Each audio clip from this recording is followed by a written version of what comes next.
What's good, guys? Welcome back to Ron's Rides. Welcome back to the channel and welcome back to another video where the Ferrari Purosangue is no longer hiding and is out playing in the snow, spy shots and all, rocking that Maserati body. Now, so far Ferrari has managed to avoid the SUV segment, but since that's where the money is these days, they will soon launch the Purosangue model. Now, Ferrari's first SUV is currently on the road testing phase, as we've seen before, using the Maserati Levante as a test mule. But all is not as it seems. It has a slightly larger nose, a lower mounted grille, and raked A pillars. It also sits closer to the ground than the Trident brand's High Rider. Now, when you zoom in on one of the images taken by the spy photographer in Sweden, it reveals the dashboard, which does not seem to have anything in common with the Levante. For starters, the analog clock no longer sits on the top, the air vents have a rounded rear, and you can't see any infotainment screen, meaning that it's probably mounted a bit lower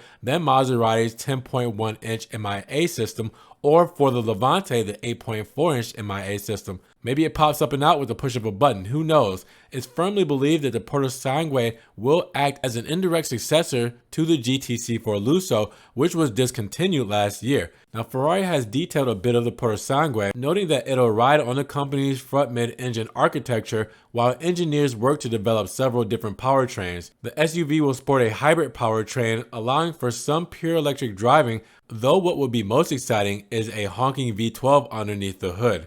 It will feature all-wheel drive, I'm sure, with variable ground clearance and new innovative suspension. But Ferrari is already making room in its lineup for the Purosangue, hoping that it will be a far more popular model for those seeking something functional, fun, and Ferrari branded. And eventually, the Maserati test mule body will be dropped,